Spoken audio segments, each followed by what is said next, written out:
नमस्कार, श्री स्वामी समर्थ। आज मी साधे सोपे आपले कुळीथ हे मोड आणून घेतले आहे आणि याची आज आपण भाजी करून बघूया। तर चला सुरुवात करूया रेसिपीला।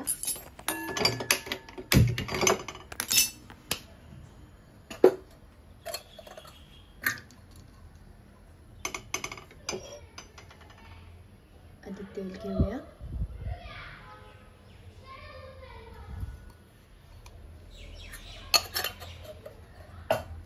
फोडणीसाठी आपल्याला राई, जिरं, हिंग, हळद, लाल मसाला आणि धने जिरे पूड लागणार आहे।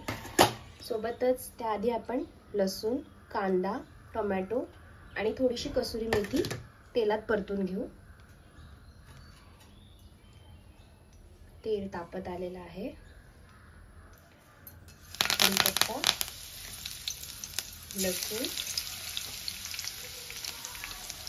थोडीशी राई, थोडीसा जिरा, हिंग थोडं जास्त वापरलंय मला, कारण की असं हे माझं पर्सनल थिंकिंग आहे की कुळीथ जरासे गरम आहेत तर ते पोटाला पचायला हलके, म्हणून हिंग जरा जास्त वापरलाय। आता ही कसुरी मेथी घालून घेतली आहे, ती थोडीशीच, कारण ऑलरेडी कुळीथ गरम आहेत। आता कांदा परतून घेऊ।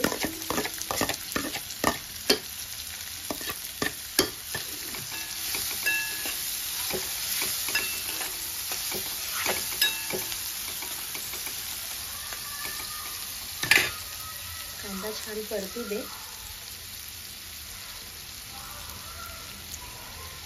कांदा छान परतत आलेला आहे। आता आपण यात टोमॅटो घालून घेऊ।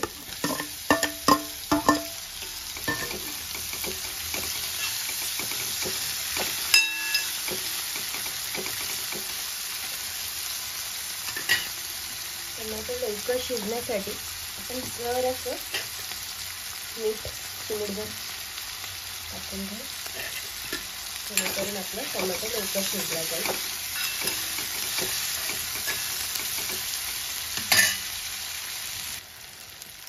टोमॅटो आपला छान शिजत आलेला आहे। आता आपण यात आपले मसाले टाकून घेऊ। 1 चमचा लाल तिखट, 1 चमचा धने जिरे पूड, पाव चमचा हळद। तिखट, धने जिरे पूड या सगळ्यांचे माप आपण आपल्या आवडीप्रमाणे कमी जास्त करू शकतो।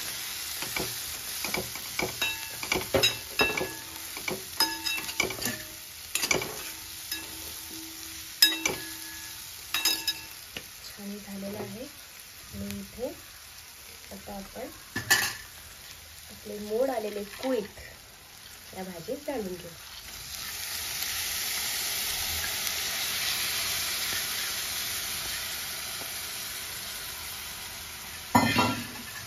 मिश्रण करून घेऊ।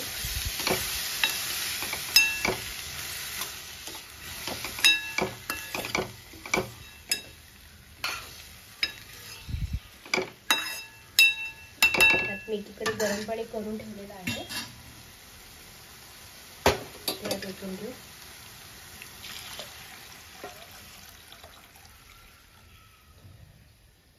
गरम पाणी मी थोडं जास्तच वापरलंय, कारण कुळीथ शिजायला थोडा वेळ लागेल, 21-22 मिनिटं तरी लागतीलच।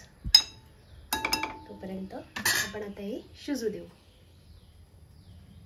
भाजीला छान आता बदबदून कड आलेला आहे आणि आपले कुळीथ थोडे अर्धकच्चे शिजलेले पण आहेत। आता आपण यात आपला नेहमीचा भाजलेला वाटप घालून घेऊ। तो मी फोडणीच्या वेळेस नाही घातला, कारण की त्यावेळेला ती फोडणी जर आपण त्या फोडणीत मसाला टाकला असता तर हे कुळीथ शिजायला जास्त वेळ घेतलाय, त्यामुळे आता हे अर्धकच्चे झाल्यावर हे वाटप टाकून घेऊ।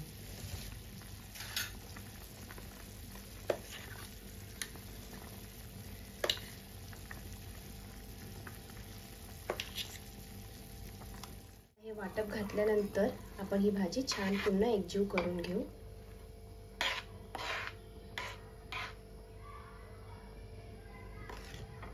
वाटप घातल्यानंतर भाजीला एक वेगळा तवंग आलेला आहे। आता आणखीन 10 मिनिटं की भाजी आपली तयार। आता यात आपण मीठ आणि थोडीशी कोथिंबीर भरभरून आपली भाजी पूर्णपणे तयार. माझी रेसिपी आवडल्यास नक्की लाईक करा, शेअर करा, सबस्क्राईब करा, कमेंट्स पण करा. मी वाट बघते आहे. धन्यवाद. श्री स्वामी समर्थ.